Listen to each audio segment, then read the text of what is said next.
Hey, what's up everybody, it's me Jordan and I'm back with another drawing video. So I'll probably kind of explain the concept behind this this drawing. Basically it's Naruto's sexiest jutsu. A couple weeks ago, or I guess even a month ago really, there's a competition that was held by Copic and I was one of the guest judges for that competition.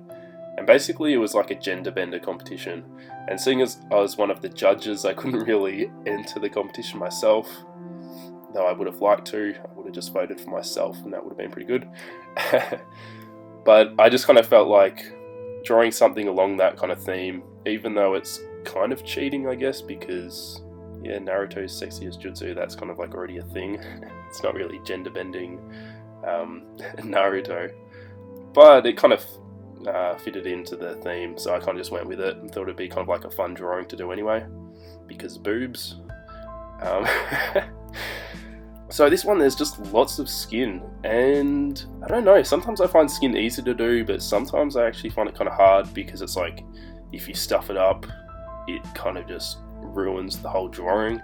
If you go like too dark or something, it's like you can't really fix that too easy. So it's kind of a tricky thing. I generally do a really exaggerated kind of colouring of the skin. You kind of see like there's heaps of shiny highlights and reflective bits, and that's not really too typical of like manga style, anime style.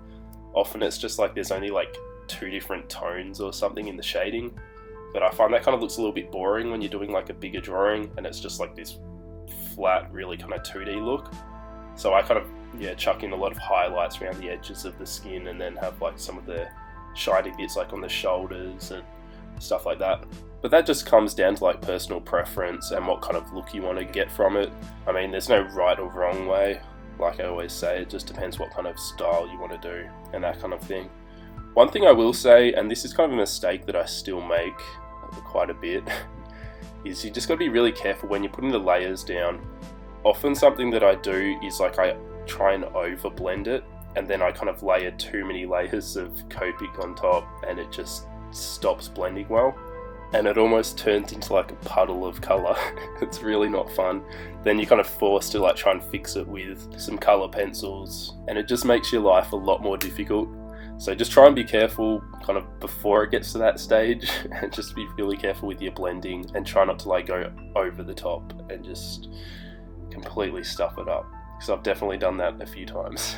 So I generally prefer not to tell you guys like exactly what colour markers I use, but the general idea when I'm selecting colours for the skin, I'll kind of decide if I want the skin to have like a slightly yellowy tone, or a pinky tone, or more like an earthy colour tone. And that makes it kind of a lot easier for choosing the markers. So if you want it to kind of have the yellowy tone, that could be an earthy as well. So sometimes they'll be like the E markers, or it could be like I think it's YR, so like yellowy red. And they'll give you kind of the slightly yellowy tones. Earthy tones, I think they work pretty well. They're kind of a little bit more neutral, so it's not looking like too pink or too yellow, it's kind of in between almost. So yeah, they're your E markers. And then there's the R markers, which are for more of the pinky kind of look. There's also the red violet, which is the RV, which it's kind of hard to explain, but that's more like it can be more of a real pale, it's almost like a whitey kind of pink. It's kind of hard to describe, you'd have to look at your markers and then you kind of get what I mean. Basically it comes down to like what colours you've got, so you can work them together. It's not like you have to just use all the E's together, they can kind of blend with each other as well. So that's kind of just up to you to figure out, and just depending on what Copics you've got. So obviously work with what you've got. You don't need the full set to get really cool skin colours. And also incorporating like the pencil with that makes a big difference. So that's my basic take on skin colours. I kind of think it's just fun to explore with it. I'm not like too strict on what colours I should use and that kind of thing. I just kind of grab some colours that I think look cool, and hopefully they blend well together. It's just something you kind of learn the more you draw, so don't get too caught up on trying to find the exact colours. That's why I don't tell you guys what colours I use. It's just kind of fun exploring for yourself and then finding out what works. You'll learn a lot from that. But anyway, if you guys want to see the winners, because the competition is finished, go check out Instagram and you can see some of the entries for the gender bender competition. I think the hashtag's like Copic Craft Contest or something, but you can just find it on my Instagram channel. I have like a link to the competition, and there's some really awesome entries. I think the winner was a drawing of Link from Zelda, gender bender Link, and that was really awesome. That was really cool. There's a bunch of really awesome drawings. I think there was like over 1,300 entries or something, so heaps of people entered, and there was some really amazing drawings. It was really hard choosing a winner, honestly. Each of the judges, I think there was like 4 of us or something, 4 or 5.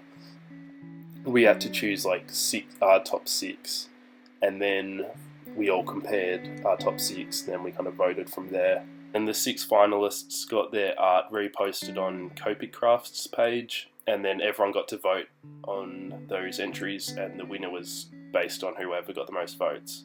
So go check them out, really cool drawings. And yeah, that's enough of that. I kind of want to talk a little bit about what I did for the background. I kind of just freehanded some waves in the background. It's kind of, you need to trust yourself when you do this, because when you've spent all this time on the drawing, you kind of don't want to stuff it up by doing some crappy background. So it can be pretty tough, but sometimes you just have to trust yourself and just kind of go with it. I generally try and keep my backgrounds fairly simple, just to kind of save time. And sometimes I think just having a simple background's still pretty effective.